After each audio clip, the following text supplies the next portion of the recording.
Higan rosas ang pinakainasahang mapapakyaw dito sa mga tindahan ng mga bulaklak dito sa Dangwa habang papalapit ang Valentine's Day. Handang-handa na mga tindera sa inaasahang pagdagsa ng mga tao sa maghapon ngayong araw. Pinakamabenta raw ngayon ng mga rosas, particular ang white, pink at red roses, Malaysian mums at carnations o gerbera. Pero di katulad ng mga nakaraang araw, bahagyang tumaas na ngayon ang presyo ng mga bulaklak. Ang isang dosenang rosas na hindi pa nakaayos naglalaro ngayon mula 300 hanggang 350 pesos depende sa bibilhan.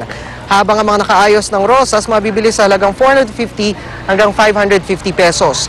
Pero sa araw mismo ng mga puso, inaasahang tataas ito hanggang 600 pesos. Tumaas na rin ang Malaysian mums na mabibili na ngayon mula 150 to 180 pesos. Ang carnation naman naglalaro mula 180 to 200 pesos depende sa klase at sa bibilhan. Bukod sa sikat ng mga rosas, malaki raw ang kahulugan nito hindi lang sa pagbibigyan, kundi pati na rin sa magbibigay. Simbolo kasi ng kalinisan ng puting rosas, habang ang pink roses naman ay sumisimbolo ng pag-ibig. Pero kung nag-aalab na ang iyong pagmamahal sa napupusuan, mainam daw na ipahayag ito sa pamagitan ng mga pulang rosas. Kasi yun ang una nila talagang tinatanong sa amin ni Roses. Yung, sa lahat ng bulaklak yun talagang inuuna nilang itanong yung roses talaga. Pag-ibig, diba? Pagmamahal. Iba siya kasi kumbaga parang mas makahulugan kapag siya yung pinangreregalo mo sa iba kaysa dun sa mga Malaysian mums, ganyan. Kasi ano, kumbaga ito na yung karaniwan talaga, tsaka yung talagang traditional na ano, oo, na bulaklak na talagang pambigay. Higan sa mga oras na ito ay nananatili pa ring maluwag ang daloy ng trapiko dito sa mga lansangan dito sa Dangwa. Marami raw kasi sa mga namimili mas komportabling mamili ng bulaklak tuwing hapon hanggang gabi. Dahil sa inaasahang dami naman ng mamimili ng mga bulaklak sa mismong araw ng mga puso, bulk na raw ang order ng mga rosas at carnation ng mga tindera dito. Yan muna latest mula sa ating kinatatayuan dito sa Dangwa sa Maynila. Balik sa iyo, Higan. Maraming salamat, Dano Tingkungko, nagulat live mula sa Maynila. Libreng kondom, ipamimigay ng isang grupo sa Araw ng Mga Puso bilang bahagi ng kampanya laban sa AIDS. Yan ay sa kabila ng maraing pagtutulpo ng Simbahan Katoliko at ng iba pang sektor. Darito ang report ni Steve Dailisan. Pinutaktiman ng batikos mula sa ilang sektor nung nakarang taon. Magkakaparto daw ang ganitong pamumudmod ng libreng kondom sa darating na Araw ng Mga Puso. Pero hindi na raw mula sa Department of Health, kundi mula sa grupong The Library Foundation. We have to step up. Kung ayaw ng gobyerno, kami dapat ang gumawa. Harangan man daw ng sibat, hindi pa rin papipigil ang grupong The Library Foundation sa pamamahagi ng libreng condoms. Pero siniguro nilang hindi ito mapapas sa kamay ng mga menor de edad. Kinakailangan daw kasi na nasa hustong gulang at nasa hustong isip ang makakatanggap nito para maunawaan nila ang kalakip nitong panuntunan sa tamang paggamit at ang mga sakit na maaari nilang makuha sa hindi ligtas na pakikipagtalik. Paliwanag ng grupo, mahalaga raw na armado ang mga mag-asawa at magsingirog ng tamang kaalaman tungkol sa nakamamatay na HIV/AIDS. Nakakaalarma na kasi ang mga numero. Nitong Disyembre lang, humalo sa 174 ang bago na italang kaso ng HIV, ang pinakamarami sa loob ng isang buwan mula 1984. At sa buong 2010, umabot sa halos 1,600 ang naiulat na kaso. Ang kondom giit ng ilang grupo nagsisilbing proteksyon laban sa transmission ng virus. Pero bukod dyan, proteksyon din nila ang kondom sa di planadong pagbubuntis. Kaya ang grupong akbayan, sa mga mambabatas daw mismo ipamumudmod ang mga kondom sa Araw ng Mga Puso. Yan naman para isulong ang Consolidated Reproductive Health Bill na ngayon nasa Appropriations Committee ng Kamara. Maling-mali talaga ang simbahan pag sinabi nila na ang kondom ay nag-encourage at nagtotolerate ng premarital sex. Kung halimbawa ay bahagi ng kanilang pagpapahayag ng pag-ibig ay pagtatalik, ay dapat maging maingat. At siguraduhin na hindi siya magbubunga ng anumang paghisisi.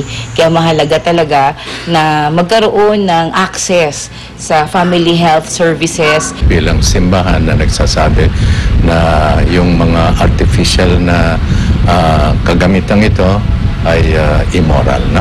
Hindi sila naayon sa kalooban ng Diyos, ayon sa turo ng simbahan. Kaya payo ng mga obispo sa mga magsing-irog ngayong Valentine's Day. Ang pag-ibig naman ay hindi naman sa pamamagitan ng pagtatalik lang, no? At sa katunayan, kung ang pag-ibig ay tunay, habang hindi pa sila mag-asawa, hindi dapat nila makita na ang restriction na ito ay para rin sa kanilang kabutihan. Para sa unang balita, Steve Dailisan reporting. Mga pag-alagalang pusa na biktima ng pagmamaltrato, sinasagip at ipinaampo ng isang animal rights group. Ginagamot nila ang mga pusa at pagkatapos ay binibigay sa pamilyang gustong mag-alaga rito. Narito ang report ni Micaela Papa. Tutuan ng muka, sugatan ng bibig, halos di makagalaw at naghuhumiyaw sa sakit. Ganto inabutan ni James Villavicencio ang mahal na alagang pusang si Mirmo. Pangamba niya, biktima ng pagmamalupit si Mirmo. Maawa dapat sila dyan eh. Kasi maski kuting yan eh, may buhay pa rin eh. Ayon sa Compassion and Responsibility for Animals Philippines o CARAPHIL, 2 kaso ng pagmamaltrato sa mga pusang gala ang kanilang naitatala araw-araw.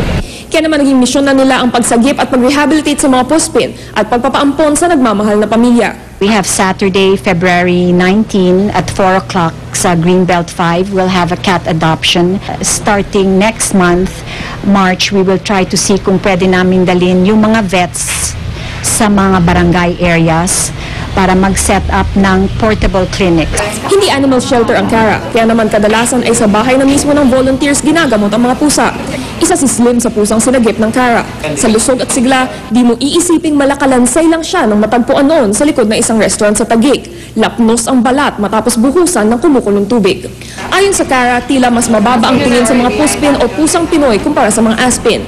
Isang dahilan na nakikita nila ay sa kaisipan ng marami na sagabal ang mga pusa at mabilis pang magparami. Libong pagkapon ang naisip ng CARA na tugon dito. We need more compassion para imbis na pinapatay sila or euthanize sila, iwanan silang mabuhay pero control. Ayon sa CARA, mga hayop ay tulad din nating mga tao, may damdamin at nasasaktan. Kung kaya naman kailangan nila ang ating pag-unawa at pagmamahal.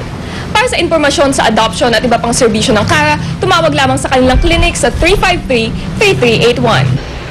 Para sa unang balita, Micaela Papa reporting. Philippine Ascals nag-courtesy call kay Pangulong Noynoy Aquino kasunod ng pagkapanalo nila kontra Mongolia sa qualifying match ng AFC Challenge Cup. Nagkaroon din ng victory dinner ang Ascals sa D4. Narito ang report ni Rauna Crisostomo. Mga excited na staff at opisyal ang nagsilbing welcome party ng palasyo para sa Philippine Men's Football Team o Ascals. Kanya-kanyang post sa pagpapapicture kasama ang pinakabagong sports celebrities ng bansa. Game namang nagsingiti rin ng mga Ascal na parang di napagod sa laban sa Bacolod kung saan nakuha ng kupunan ng kanilang kauna-unahang home win sa score na 2-0 laban sa Mongolia. Kaya naman isa-isa pang binati ng Pangulang mga miyembro ng ating National Men's Football Team na may pasalubong naman para sa kanya. So I'm hoping they continue with more, on their track towards more success, that even after they leave the world of sports, that they continue to become role models that they are already now.